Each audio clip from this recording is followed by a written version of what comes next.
Students, आज हम लोग इलेक्ट्रिक पोटेंशियल के पार्ट 6 में बात करने वाले हैं वैद्युत क्षेत्र में आवेशित कण के भार का संतुलन। मतलब हम एक वैद्युत क्षेत्र में अगर किसी आवेश को फ्री छोड़ दें तो वो किसी भी शर्त में इधर उधर मूवमेंट ना करे, तो उसके लिए क्या शर्त होती है देखते हैं गाइस।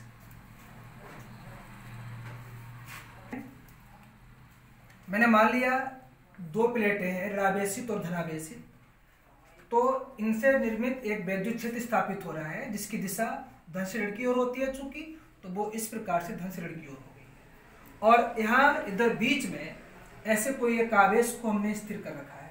सॉरी, कोई आवेश है हमारे मध्य में और मान लिया वो प्लस आवेश है। एक ऐसा आवेश है जिस पर आवेश Q है और उसका द्रव्यमान स्मॉल m है। तो ऐसी कंडीशन में अब जो है देखते हैं इस आवेशित कण पर जब इसे हम फ्री छोड़ देते हैं दोनों प्लेटों के बीच में, तो इस पर बेटा दो बल कार्य करते हैं। कौन कौन से दो बल कार्य करते हैं? पहला करता है कण के द्रव्यमान के कारण, कण के द्रव्यमान के कारण गुरुत्व बल। यदि उसका द्रव्यमान m है तो जो लगने वाला बल होगा वो हो जाएगा mg और उसकी दिशा जो होगी वो ऊर्ध्वाधर नीचे की ओर हो जाएगी भार की वजह से। यहाँ हम कहते हैं कण का भार, गुरुत्व बल भी कह सकते हैं, द्रव्यमान के कारण गुरुत्व बल mg या कह दें उसका भार mg, ये नीचे की ओर कार्य करेगा। दूसरा, चूंकि धनावेश है तो इस पर जो लगने वाला वैद्युत बल होगा वो सदैव वैद्युत क्षेत्र की दिशा में होगा। तो दूसरा बल कार्य करेगा वैद्युत बल और वो हो जाएगा Q × E, जिसकी दिशा हो जाएगी वैद्युत क्षेत्र की दिशा में, अर्थात ऊपर से नीचे की ओर, सॉरी नीचे से ऊपर की ओर या कहें धन से ऋण की ओर, ये दिशा हो जाएगी ऊर्ध्वाधर ऊपर की ओर। कोई भी पिंड संतुलित रहता है यदि उस पर लगने वाला नेट बल 0 होता है। और नेट बल 0 कब हो सकता है? जब अगर यदि दो बल लग रहे हैं तो दोनों बलों का जो परिमाण है वो इक्वल होना चाहिए और उनकी जो डायरेक्शन होनी चाहिए वो अपोजिट होनी चाहिए। जो डायरेक्शन अपोजिट हो और उसका परिमाण बराबर हो, ऐसी कंडीशन में दोनों निरस्त हो जाएंगे और शून्य बचेगा। और संतुलन में मुझे शून्य चाहिए है, तो हम कह सकते हैं संतुलन की स्थिति में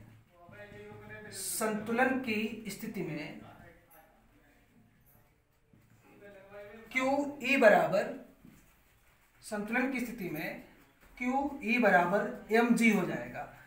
यही शर्त रहती है किसी भी वैद्युत क्षेत्र में आवेशित कण के भार के संतुलन की, QE बराबर mg। तो इसमें इंपॉर्टेंट हमारे लिए इसलिए है, बहुत बार तो केवल एग्जामिनेशन में ये शर्त पूछ चुके हैं। कभी कभी क्या होता है ना कि न्यूमेरिकल में इनमें से कोई एक वैल्यू को वो छुपा लेते हैं और बाकी दूसरी वैल्यू पूछ सकते हैं। जैसे कभी Q पूछ दिया हमसे, कभी E पूछ देते हैं, कभी कभार m निकालने के लिए कह देते हैं। तो गाइस बहुत सिंपल था और आप समझ गए होंगे कि अगर आवेशित कण के भार का संतुलन करना है वैद्युत क्षेत्र में तो उसकी शर्त होनी चाहिए QE बराबर mg। और अब हम देखते हैं वैद्युत स्थितिज ऊर्जा, इलेक्ट्रिक पोटेंशियल एनर्जी। गाइस हमें पता है कि किन्हीं भी दो आवेशों के मध्य में वैद्युत बल कार्य करता है। यदि दोनों सजातीय हैं, मतलब दोनों अगर पॉजिटिव चार्ज वाले हैं तो उनके बीच में हमेशा प्रतिकर्षण बल लगता है, और अगर दोनों विजातीय हैं, अपोजिट चार्ज है, प्लस माइनस है, तो उनके बीच में आकर्षण बल लगता है। तब अगर इन आवेशों को एक दूसरे के पास लाया जाए या इनसे दूर लाया जाए तो अलग अलग कंडीशन में होता है कि या तो बाह्य बल के विरुद्ध कार्य करना पड़ता है या निकाय द्वारा कार्य स्वयं प्राप्त हो जाता है। ऐसी कंडीशन हमें यहाँ मिलती रहती है। तो जो भी कार्य प्राप्त होता है, जैसे सपोज हम बात करना चाहते हैं, अगर हम धन के पास में धन वाला लेकर आ रहे हैं तो 100% इसमें प्रतिकर्षण बल लगेगा। अगर हम पास ला भी पाए तो निश्चित तौर पे हमें किसी बल के विरुद्ध काम करना पड़ेगा और ये काम इस निकाय में संचित हो जाता है। जैसे हम थोड़ा लूज करते हैं इसे, वैसे क्या होता है कि ये दोनों आवेश एक दूसरे से दूर जाना शुरू हो जाते हैं। अर्थात हम कहते हैं वो कार्य यहाँ इकट्ठा हो गया था और वो जो कार्य एकत्र हो गया था उसे ही कहते हैं वैद्युत स्थितिज ऊर्जा। इसके अपोजिट अगर मैं प्लस के पास में माइनस वाला लेकर आ रहा हूँ, तो ऐसी कंडीशन में क्या होता है ना कि हमें लाने की आवश्यकता ही कहाँ है, वो तो स्वयं चला आएगा। तो ऐसे में निकाय स्वयं कार्य करता है, हमें कार्य नहीं करना पड़ता है, तो ऐसा कार्य ऋणात्मक हो जाता है, लेकिन इसमें संचित हो जाता है। अब अगर हम इसे दूर ले जाने की कोशिश करते हैं तो हमें एक वाय बल के विरुद्ध कार्य करना पड़ता है, अर्थात इसमें भी वो कार्य एकत्रित हो गया था। तो ऐसे कार्य को हम वैद्युत स्थितिज ऊर्जा कहते हैं। डिफिनीशन के तौर पे हम पहले नोट करते हैं, फिर आपके सामने पढ़ रहे हैं, पूरी तरीके से आप इसे याद कर लें। तो ये डिफिनीशन हमने लिखी हुई है इसकी, दो या दो से अधिक बिंदु आवेशों से मिलकर बने निकाय की वैद्युत स्थितिज ऊर्जा उन्हें अनंत से परस्पर निकट लाकर उस निकाय को बनाने में किए गए कार्य के बराबर होती है। हम अनंत से लेकर चल रहे हैं, ऐसा नहीं है कि हम अनंत से ही लेकर चले, कहीं भी किन्हीं भी दो आवेशों को दूर से लाकर अगर एकत्रित कर रहे हैं, उसमें जो भी कार्य करना पड़ रहा है हमें, वो कार्य ही वैद्युत स्थितिज ऊर्जा के बराबर होता है। गाइस, अगर हमारे पास में दो आवेश हैं, सपोज हमने मान लिया Q1 और Q2 हमारे पास में दो आवेश हैं, और दोनों आवेश ऐसे रखे हुए हैं कि इनके बीच की दूरी r है, और हमें इनके बीच में इस निकाय की वैद्युत स्थितिज ऊर्जा की गणना करनी है, तो वो हो जाएगी U = 1/4πε0 इंटू Q1 Q2/r।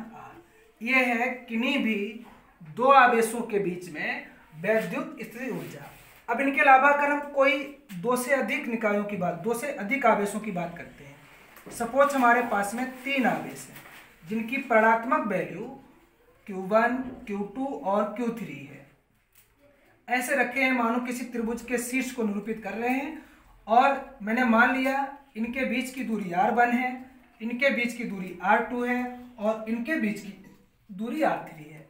तब इस निकाय की, चूंकि ये दो से अधिक है, तो दो से अधिक आवेशों से मिलकर बने, दो से अधिक आवेशों से मिलकर बने निकाय की वैद्युत स्थितिज ऊर्जा हो जाएगी 1/4πε0। देखते हैं पहले इन दोनों को लेकर, Q1 Q2/r1 जो भी उनके बीच की दूरी रही होगी, प्लस Q2 Q3, ये Q3 आपका बीच की दूरी r2 प्लस, और ये हो जाएगा Q1 Q3/r3।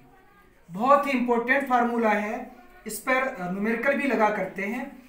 एक और बात बताना चाहेंगे, अगर इनमें से कोई आवेश माइनस का होता है, तो जैसे अगर Q2 माइनस का है तो ये माइनस का हो जाएगा, ये भी पूरा टर्म्स माइनस का हो जाएगा, और ये पूरा पॉजिटिव बना रहेगा।